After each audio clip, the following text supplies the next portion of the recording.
டைரக்டருக்கோ திரைக்கதை ஆசிரியருக்கோ ஆரம்பத்தில் ஏற்படும் குழப்பம் எல்லாம் எனக்கும் இருக்கிறது. எங்கேருந்து ஆரம்பிக்கிறது இந்த கதையை? நாங்கள் சந்திச்சதை பற்றி ஆரம்பிக்கிறதா, முதல்ல எங்கே பார்த்ததுன்னு நினைக்கிறதா? எனக்கு தெரியவே தெரியாது. இவர் பாவலர் பிரதர்ஸ்ன்னு தெரியும். நான் அமர் தான் இளையராஜான்னு நினச்சிட்டு இருந்தேன். ஒரு ஃபங்க்ஷனுக்கு போகிறோம், அங்கே இளையராஜா அப்படின்னா இவர் எந்திரிக்காமல் உட்காந்துட்ருக்காரு, வேற யாரோ நடந்து வராங்க. அவ்வளோதான் தெரியும் எனக்கு.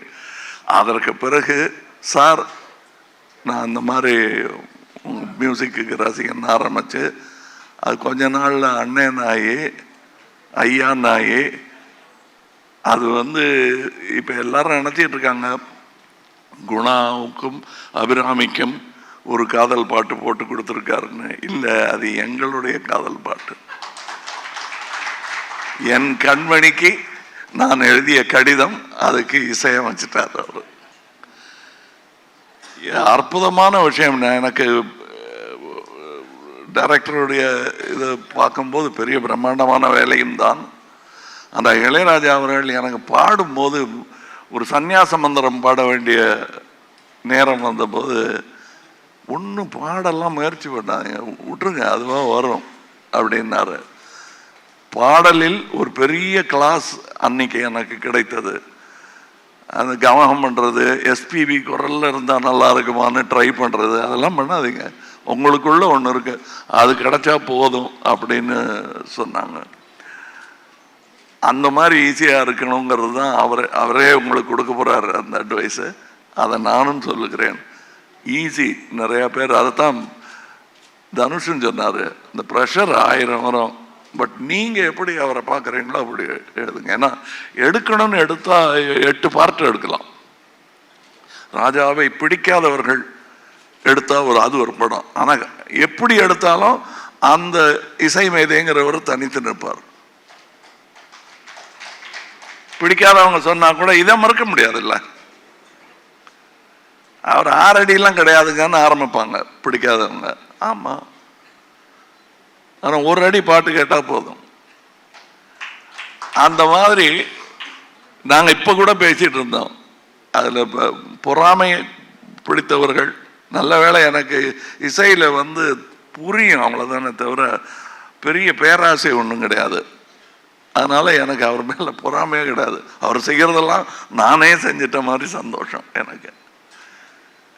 அதாவது எங்கள் அப்பாவுக்கு பாடவே வராது. சரிகம பதனிசாவை சானிதப்பா மகரிசான் பாடக்கூடிய அளவுக்கு தான் சங்கீதம் தெரியும். ஆனால் ரசிப்பார்.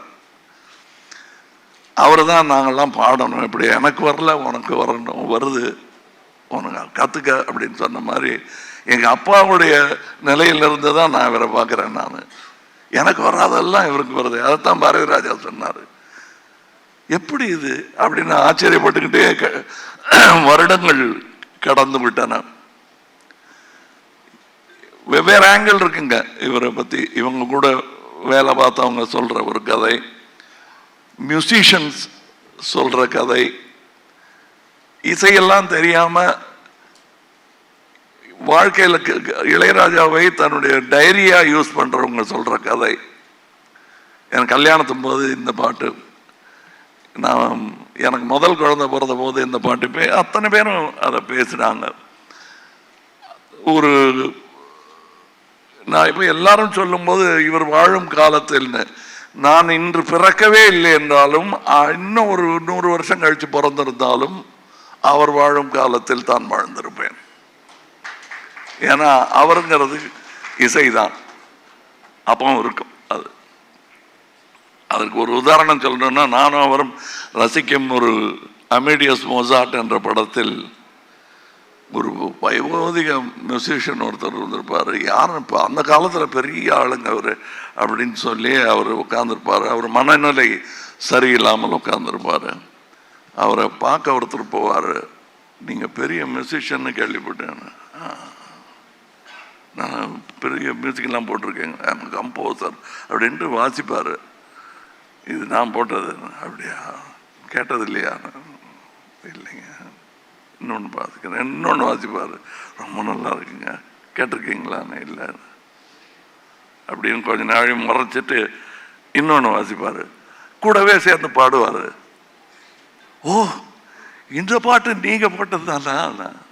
நோ, தட் வாஸ் மொசாட் அப்படின்னுவார். அது இன்னொருத்தனுடைய பொறாமை அதில் கொந்தளிக்க, அங்கேருந்து ஆரம்பிக்கும் படம். தட் இஸ் இளையராஜான்னு சொல்றதுக்கு 1000 மியூசிஷியன்ஸ் இருக்கணும். அந்த மாதிரி எனக்கு இப்போ நான் தான் சொன்னேன், சாயங்காலம் ஒரு ஃபங்க்ஷன் இருக்கு, எல்லாரும் மனம் விட்டு பேசினான்னா நீங்கள் நேரம் இங்கேருந்து அங்கே தான் வர வேண்டியிருக்கும் அப்படின்னு சொன்னேன். Once again to the director நான் சொல்றது, உங்கள் பார்வையில் உங்களுக்கு சொல்லணும்னு தோன்ற அந்த நிஜத்தை சொல்லுங்கள். ப்ரெஷர் எடுத்துக்காதீங்க. ஏன்னா இந்த படம் இசைஞானி இளையராஜாவை பற்றிய படம் மட்டும் இல்லை, பாரத் ரத்னா இளையராஜாவை பற்றிய படம். இது வாழ்த்துல டிமாண்ட், எங்களுடைய டிமாண்ட். இதுலேயே கொஞ்சம் பாஷையெல்லாம் கம்மியாக இருக்குது, தமிழ், தெலுங்கு, மலையாளம், கன்னடா, ஹிந்தின்னு. இன்னும் இந்தியாவிலேயே இன்னும் நிறைய பாஷை இருக்குது. அத்தனையும் சேர்த்து அவையிலெல்லாம் இந்த கூட்டிகிட்டு போவார் இவர். இப்போ சொன்னார் இல்லையா தனுஷ், எனக்கு வழி நடத்தும்னு. உங்களை அவர் இசை வழி நடத்தி ரோடு போட்டு கொடுத்துருவோம் உங்களுக்கு. எல்லா ஊருக்கும் போகலாம், போக வேண்டும். நான் எனக்கு பொறாமையே கிடையாது. அதான் நான் சொன்னேனே, சார்னு ஆரம்பித்து, அண்டைன்னு ஆரம்பித்து, ஐயான்னு ஆரம்பித்து, இப்போ வித்தியாசம் இல்லாமல் அவருக்கு பாராட்டு வரும்போதெல்லாம் எனக்கு வருவதாக எனக்கு தோன்றும். அப்படிப்பட்ட ஒரு பாராட்டு விழாவாகத்தான் நான் இதை எடுத்துக்கொள்கிறேன். இதில் இன்னும் நிறையா சொல்வதற்கான விஷயங்கள் எனக்கு இருக்கிறது.